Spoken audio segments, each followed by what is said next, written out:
Hello, bachcho. Let's read the question. What the question says?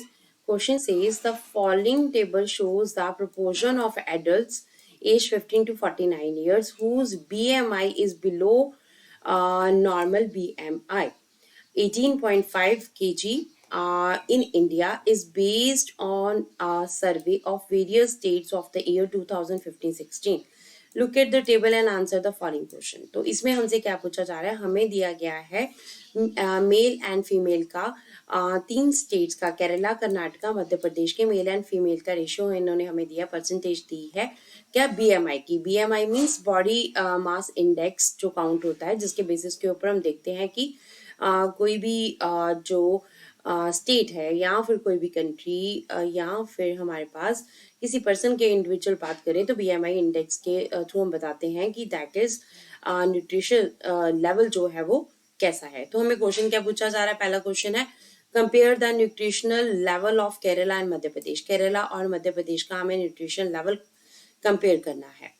तो second question says, can you guess why around 1/5 of people in the country are undernourished, even though it is argued that there is enough food in the country? Describe in your own words. तो हमें बताना है, पहला तो हमें केरला मध्य प्रदेश का nutrition level जो है वो कंपेयर करना है। दूसरा हमें ये बताना है कि हमारी कंट्री में ऐसा कहा जाता है कि बहुत सारे फूड के रिसोर्सेज हैं, हमारे पास फूड सिक्योरिटी है, पर फिर भी 1/5 लोग जो हैं वो अंडरनरिश्ड हैं। तो ऐसा क्यों है? सो लेट्स सी, पहले तो हम फर्स्ट क्वेश्चन का आंसर डिस्कस कर लेते हैं। तो Kerala has less percentage of undernourished people than Madhya Pradesh. ठीक है, केरला में अंडर नरिश्ड पीपल मीन्स जो लोग जिन लोगों को प्रॉपर खाना नहीं मिलता है, वो हमारे पास जो है वो उनकी परसेंटेज काफी कम है, मीन्स सारे नरिश्ड ही हैं। So it also mean that here people can fulfil their food requirements. इसका मतलब क्या हुआ कि यहाँ पे लोग अपनी फूड रिक्वायरमेंट्स को पूरा कर सकते हैं। दे आर नॉट मल नरिश, यहाँ पे लोग जो है वो मल नरिश यानी कि अंडर नरिश नहीं है। अब हमारे पास यहाँ पे केरला की अगर हम बात करते हैं तो यहाँ ये भी इम्पोर्टेंट है कि ऐसा क्यों है, क्योंकि केरला में जो पब्लिक डिस्ट्रीब्यूशन सिस्टम है वो प्रॉपरली वर्क कर रहा है। तो उसकी वजह से केरला में जो न्यूट्रिशन लेवल है वो लेस परसेंटेज है अंडर नरिश की।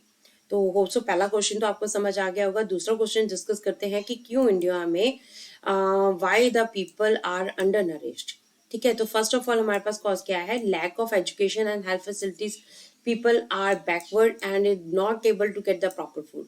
कि लैक ऑफ एजुकेशन है, लोगों के पास लोग जो है वो कम पढ़े लिखे हैं, हेल्थ फैसिलिटीज की कमी है, जिसकी वजह से उनका बैकग्राउंड वो बैकवर्ड है एंड प्रॉपर फूड जो है उन्हें अवेलेबल नहीं होता, क्योंकि उनके पास इनकम नहीं है एंड उन्हें पूरी अवेयरनेस भी नहीं है कि हमें कौन सी चीज खानी है, कौन सी हमारी हेल्थ के लिए अच्छी है। तो second thing says public distribution system also not worked well in many parts of the country. People were not able to get food on cheap rates, so they remained undernourished. तो हमारे पास जो public distribution system जो start किया गया है, जिसमें ration shops हैं, जिसमें फिजिबल रेट के ऊपर लोगों को राशन प्रोवाइड किया जाता है, बट वहाँ पे भी कई बार अच्छी तरह से वर्क नहीं होता है, जिसकी वजह से क्या है, चीप रेट के ऊपर लोगों को खाना अवेलेबल नहीं है। लोगों को खाना अवेलेबल नहीं है तो इसका मतलब वो अंडर नरिश्ड है, यानी कि उनका जो न्यूट्रिशियस लेवल है वो काफी कम है। थर्ड जो हमारे पास पॉइंट है वो है poverty is one major reason that the people cannot afford nutritious food. हमारे पास है कि पॉवर्टी एक हमारे पास बहुत इंपॉर्टेंट कॉज है, जिसकी वजह से लोगों के पास खाना अवेलेबल नहीं होता है। लोग गरीब है, उनके पास पैसा ही नहीं है, वो खाना कहाँ से अफोर्ड करे। पीडीएस सिस्टम वर्क कर नहीं रहा, एजुकेशन के उन्हें पढ़े लिखे वो है नहीं, हेल्थ फैसिलिटीज उन्हें मिल नहीं रही है, तो जिसकी वजह से क्या है कि वो अंडर नरिश कैटेगरी में आते हैं।